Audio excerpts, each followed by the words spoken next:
Mga kapatid, kahit po sabihin niyo po sa akin kung gaano po kayo kalalim sa Panginoon, maging ang inyo pong pananampalataya, may pagkakataon po na panghihinaan po tayo ng loob. To the point na halos mawalan ka na ng pag-asa. You feel discouraged, dejected, burnout, exhausted. Yung pong nalulumbay ka, wala kang sigla, natamblay, hindi ka masaya. At kung sakali pong ganito ang kalagayan po ninyo o yung spirito po natin, ano po yung dapat po natin gawin para hindi tuluyang mangyari yung bagay na ito? Ang sabi po sa Psalm 73:25, sino pa sa langit kundi ikaw lamang, at maging sa lupa'y aking kailangan. Puso't kaluluwa ko kung manghihina man, ang Diyos ang lakas ko, tanging kailangan. Doon po, ang message po natin ngayon ay pinamagatan po nating, ikaw lang ang aking lakas, ikaw ang lakas ko at tanging kailangan. At yan po ay nasa verse 26. Ano po ang sabi rito, mga kapatid? Yun daw pong puso mo o kaluluwa mo kung nanghihina man, bakit po niya ito nasabi? Dahil yun na po ang kanyang pakiramdam. Yun na po ang kanyang nararanasan. Pero marunong po itong taong ito eh. Agad po niya itong ipinasa sa Diyos. But God is the strength of my heart and my portion forever. Ang Diyos ang lakas ko at tanging kailangan. Agad po niyang binawi ito. Bagamat iyon nga po ang nararamdaman niya sa kanya pong sarili. Yung puso po niya at kaluluwa niya ay nanghihina na. So mga kapatid, malinaw dito na una sa lahat, kung dumarating po sa atin yung kawalan ng pag-asa, panghihina, panlalamig, si Lord po ang tanging kailangan po natin.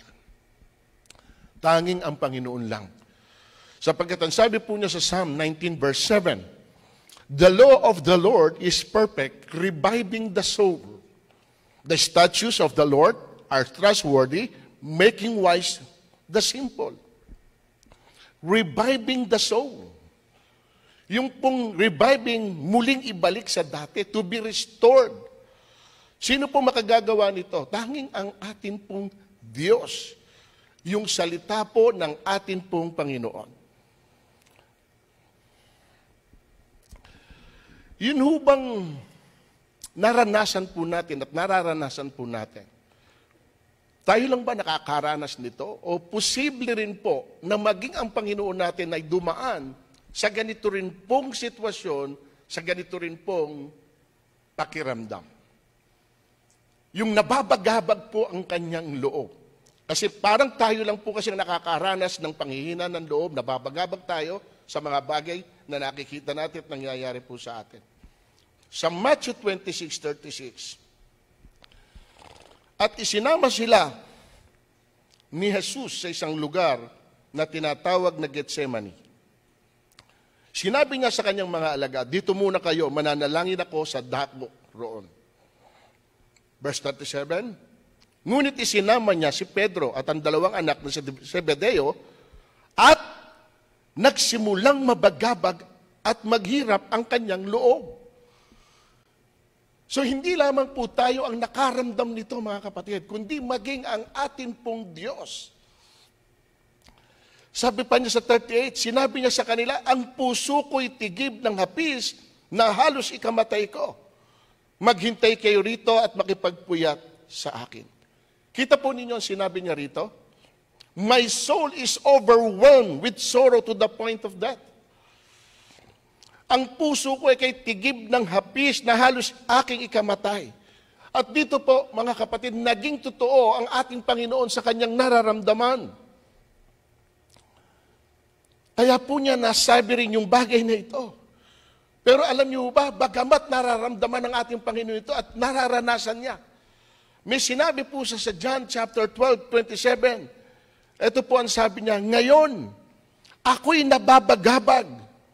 Sasabihin ko ba, Ama, iligtas mo ako sa kahirapang daranasin ko? Hindi. Sapagkat ito ang dahilan kung bakit ako naparito upang danasin ang kahirapang ito. Nakita po ninyo? Alam po niya eh. Yung pong pwede niyang maranasan, yung purpose kung kaya po siya naparito, ay parang nga dumaan siya sa ganito pong pagsubok ng buhay. Pero ang maganda rito, hindi rin po siya mapagkunwari. Sinasabi din po niya yung pwede niyang maramdaman. Pero hindi ho niya ito ikinumplain sa kanyang ama. Bagamat nagsalita po ang Panginoon, di ba? Alam naman natin, if it is possible, kung pwede lang, naalisin mo ang saro ng paghihirap nito, pero not my will, but your will be done. At mamaya, madadaanan din po natin yun, mga kapatid. So, alam po kasi niya, yung layunin niya kaya siya naparito. Pero ang concern po niya ngayon ay tayo. Na ipinakikita niya sa atin na kung siya mismo nakaranas nito, ganun din po tayo. Alam po niya na pwede rin po natin itong maranasan. Kaya may pinagawa po siya sa atin, mga kapatid, para daw po mapaglabanan natin ito kung sakali na ito ay dumating sa atin pong mga buhay.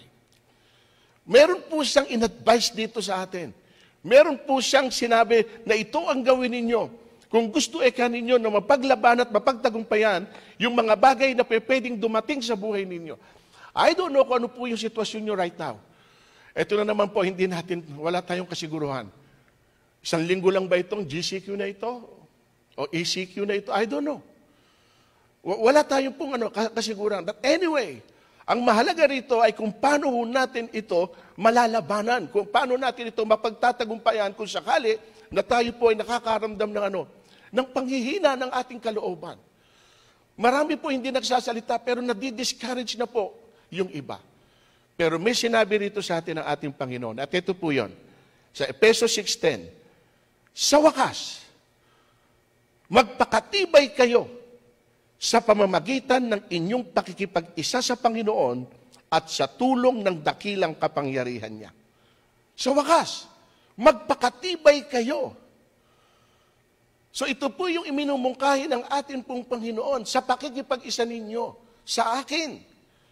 Magpakatibay kayo, mga kapatid.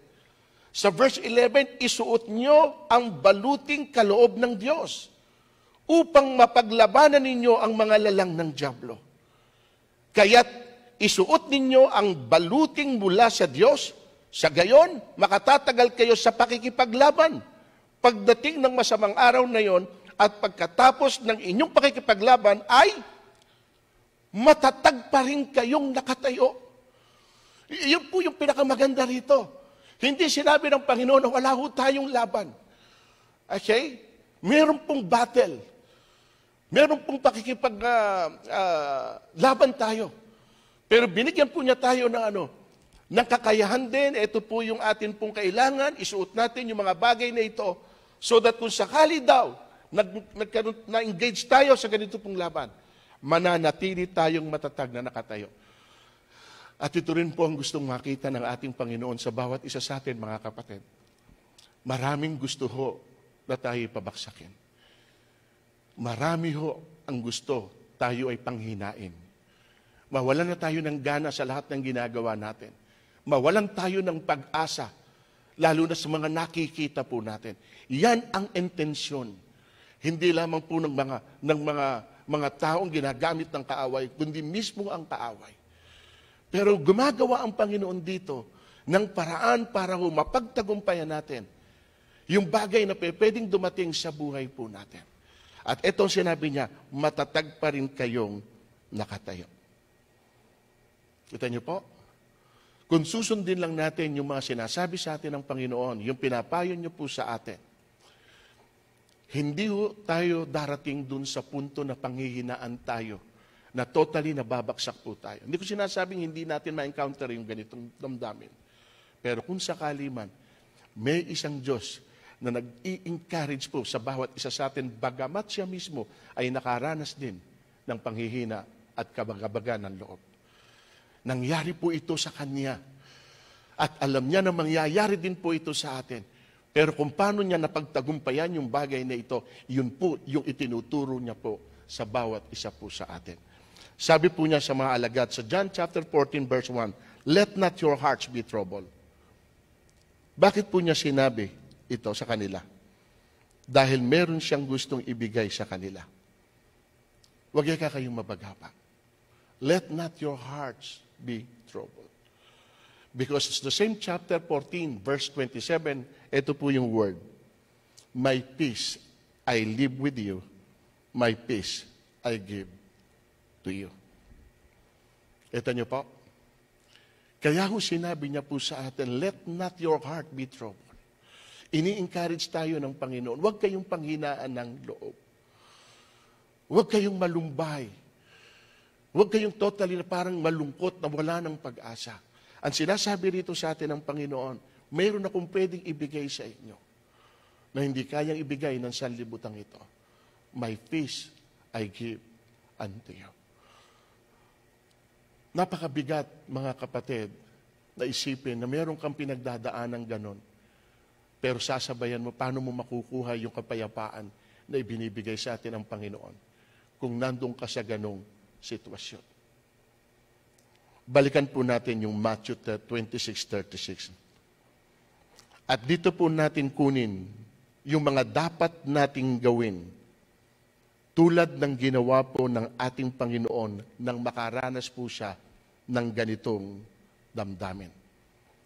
5 lang po ito, di po tayo magtatagal, pero nawa, matuto tayo mula sa karanasan ng ating Panginoon na iyon ang kanyang ginawa. Ito po yun.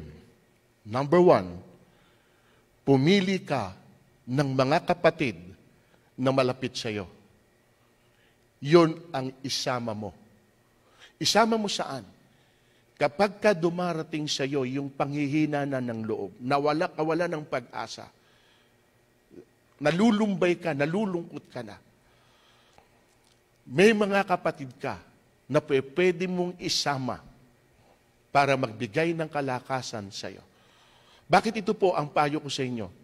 Sa Matthew 37, ano po nakalagay doon? Matthew 26:37. Ngunit isinama niya si Pedro at ang 2 anak ni Zebedeo at nagsimulang mabagabag at maghirap ang kanyang kalooban. So, meaning, importante na may kasama ka. Importante na may nakakasama ka na pwedeng magpalakas sa iyo kung nararamdaman po nila yung pinagdadaanan mo o yung naghihirap na loob mo. Yung pong mga kapatid na sinasabi ko ay yung pong mga kapatid na nandyan sila para sa iyo. Yung hindi magpapahina ng loob, kundi magpapalakas pa nito. At alam kong may mga malapit sa inyo na mga kaibigan na concern sa maaaring maging kalagayan po ninyo. Sa mga kinakaharap po ninyo. Sa mga pinagdadaanan po ninyo. Kumuha kayo, pumili kayo ng mga kapatid na malapit po sa inyo. Ito mga kapatid, ito. Bagamat alam natin na hindi kailangan ni Lord yung sino man sa kanila. Pero bakit po niya ito ginawa? Para gawin din po natin yung ginawa po ng Panginoon. Alam niyo po ba yan? Ang totoo, yung isinama niyang 3, yung pong core, na supposedly dapat po kasama niya doon sa pinagdadaanan niya. O alam natin yung nangyari. Di ho ba? Di naman ho yata nakatulong eh. Tinulugan nga siya. Pero wala yun sa Panginoon. Sapagkat merong pong time na binabalikan niya itong 3 at ini-encourage niya na makipagpuyat kayo sa akin. Samahan niyo ako. At yun yung pinakikita ng Panginoon sa bawat isa sa atin. Na may mga tao na pwede nating isama. May mga tao na pwede nating lapitan. Na kapag dumarating yung panghihina ng loob, sila yung magpapalakas ng loob sa iyo. Piliin mo yung mga sinasabi nating isinasama mo. Yun po yung number 1. Pangalawa, sabihin mo sa kanila yung tunay na nararanasan mo o yung kalagayan mo.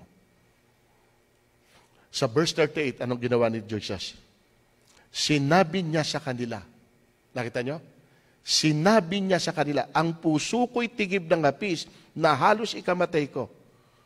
Maghintay kayo rito at magpuyat sa akin. Sinabi niya sa kanila. Amen po? Dito mapapansin niyo, first time na humingi po ng tulong ang ating Panginoon sa mga taong may kahinaan din. Yung mga kasama niya, may mga kahinaan din po ito eh. Pero dito po siya parang nagdepende ngayon. Humingi siya ng tulong. Ano sabi po niya ron, hindi ba? O sabi niya rito, sinabi niya sa kanila, ang puso ko'y tigib ng hapis na halos ikamatay ko. Doon po sa tatlo siya nagsabi ng kanyang nasa sa loob. As if na parang may magagawang tulong yung tatlo na kanyang pinagsabihan. O bakit po niya ito ginawa? Sa kabila na alam po ng Panginoon na wala namang maitutulong ito sa kanya sapagkat meron din po silang kahinaan. Ito kapatid, pinakikita rito ng Panginoon. Kung sakali na dumating sa buhay po natin, exactly the same na nararanasan ng ating Panginoon, pwede po natin itong gawin. Sino? Kailangan meron kang napagsasabihan ng nasa sa loob mo. Huwag mong kinikimkim. Na mabibigla na lang ang mga tao nakapaligid sa iyo na may pagmamalasakit. Na bigla na lang may makikitang hindi maganda sa iyo. Wala silang nalaman patungkol sa iyo sapagkat ikinubli mo. Itinago mo. Ayaw mong i-share sa kanila sapagkat baka pag-usapan ka, yun ang kinatatakot mo. Ayaw mong sabihin sa kanila, kapatid, may tiwala ka ba doon sa mga taong lalapitan mo? Yung sasabihan mo ng nasa sa loob mo. Hindi kasi sa lahat ng pagkakataon ay pwede mong sabihin kanino lang yung nararamdaman mo. Pinipili din po ito kung sino yung makakaunawa at makakaintindi sa iyo. And somehow, pwede mong magpayo siya at sabihan ka kung ano yung pwedeng gawin mo. Kaya lang, sabihin mo sa kanila. Dito yung nakikita kong gesture na ginawa niya. Ipinakita lang niya sa atin kahit sino ka. Higit ka man sa kanila. Mature ka man kaysa kanila. May pagkakataon na kailangan mo ng tulong mula sa mga taong ito. Hindi po ito pagpapakita ng kahinaan. Kung hindi pag-amin sa tunay mong kalagayan at nararanasan. We need help. Sinong tao ang hindi nangangailangan ng tulong? Kailangan natin ng tulong. Pero hindi tayo pwedeng tulungan at unless alam nila kung ano po yung iyong pinagdadaanan. At kung sakali man na sinabi mo kung ano yung nararamdaman mo, at sa kabila nun wala po silang ginawang paraan para ikay matulungan, at least, hindi na po ang nagkulang dito ikaw. Sapagkat sinabi mo sa kanila yung totoo at tunay mong nararamdaman. Kapatid, napakasarap na merong napagsasabihan. Masarap kung sakali man hindi mo masabi kahit kanino ito, hindi mo masabi sa asawa mo, hindi mo masabi sa magulang mo, hindi mo masabi sa mga kapatid mo. Pero meron kang kaibigan, close, more than sa brother na sinasabi, na pwedeng umunawa sa iyo, na pwedeng makinig sa iyo, sa mga istorya ng buhay mo na pwede mong sabihin sa kanila, ito na ang nangyayari sa akin, ito na ang kalagayan ko ngayon. Ano ang may tutulong niyo sa akin? So we need help. Pangatlo, mga kapatid, again, humingi ka ng tulong. Sa Matthew 38, sinabi niya sa kanila, ang puso ko'y tigib ng hapis na halos ikamatay ko.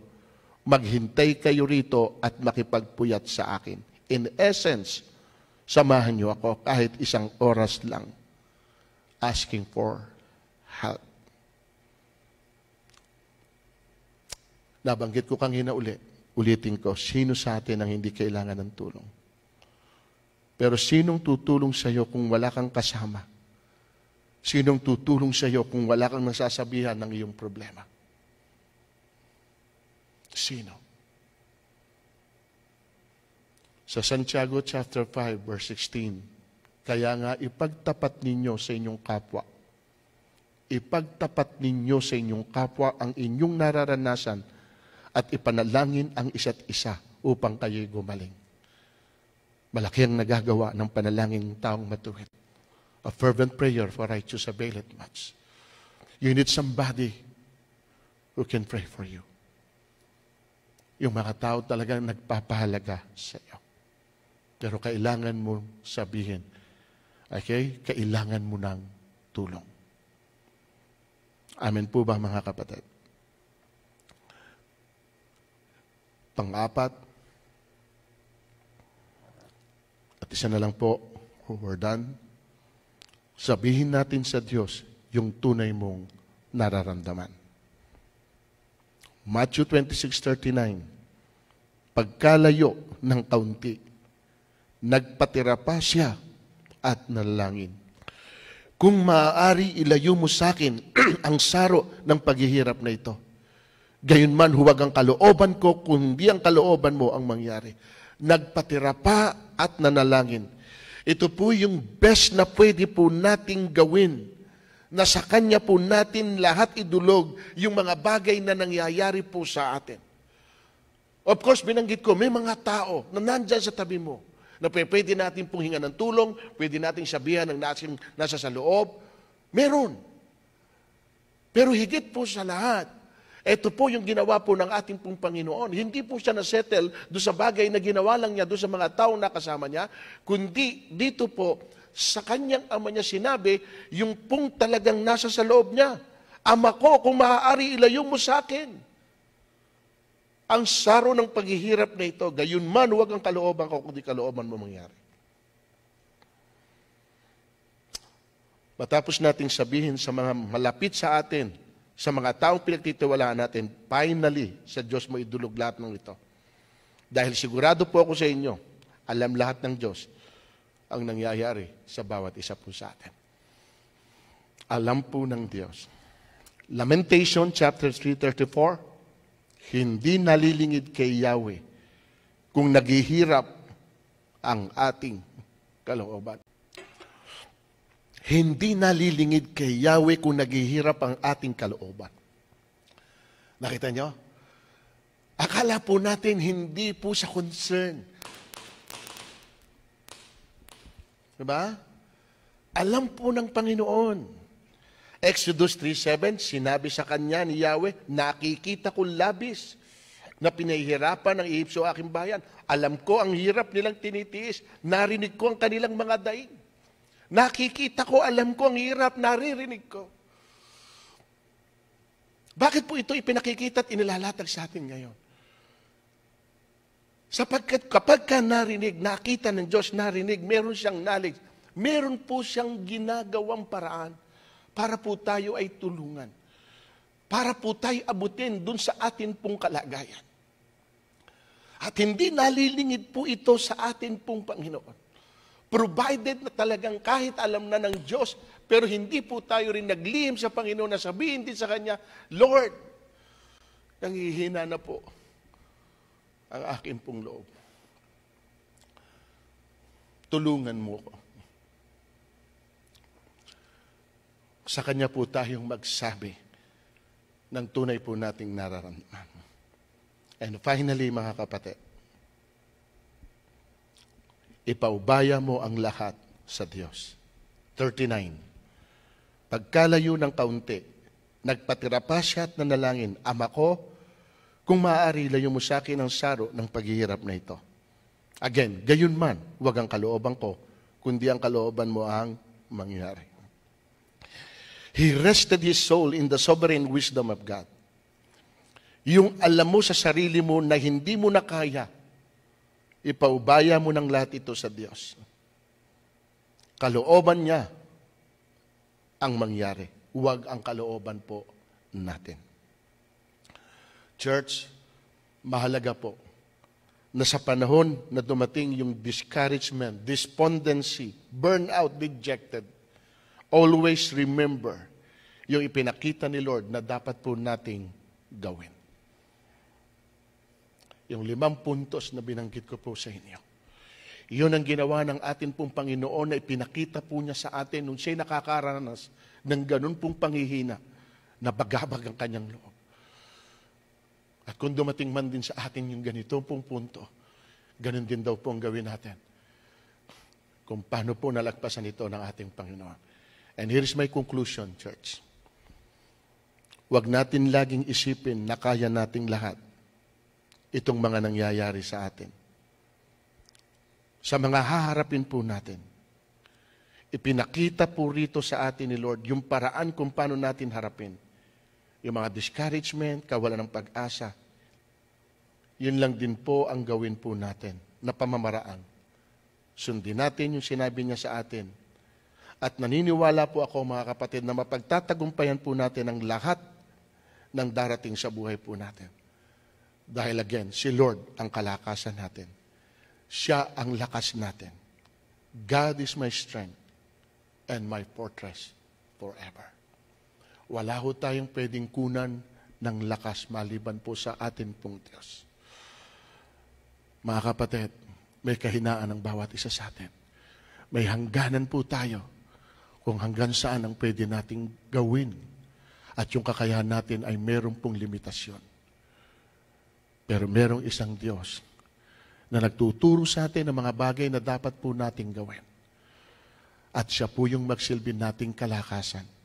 At kapag malinaw po sa atin na siya yung strength natin, siya yung lakas natin, I do believe in my heart, kakayanin po natin ang anuman pong pwedeng dumating sa buhay po natin. So muli, isang pinagpalang umaga sa inyo pong lahat. Tayo po yung manalangin. Ama, salamat po sa maikling oras ng pagbubulay namin ng salita po ninyo. Hindi naman po may kakaila na lahat po kami dumaranas ng panghihina ng loob. To the point na mawalan po kami ng pag-asa. Nalulumbay kami time to time, may kalungkutan, Panginoon, minsan sa aming mga puso, sapagkat may mga bagay kaming inaasahan na hindi minsan nangyayari. At parang pakiramdam namin na bigo kami doon sa punto na yon. Pero salamat po, Panginoon, sa ipinakita mo sa amin ngayon pong umaga. Nakaranas din po pala kayo ng kabagabagan sa inyong puso, to the point of death na gaya ng binabanggit mo. Di pa naman dumarating po sa amin yung ganun pong kabagabagan. Pero salamat sa mga aral na itinuturo mo sa amin. Pwede po namin itong hawakan at sundan kung paano mo napagtagumpayan ito nang dumating ito sa buhay mo. Ganon din po namin ito mapagtatagumpayan. Salamat dakilang Diyos. Abutin mo ang mga anak mo. Saan man sila ngayon naroon, sa mga nanunood sa live streaming na ito. Ano man ang kanilang kondisyon, hindi man po sila nagsasalita.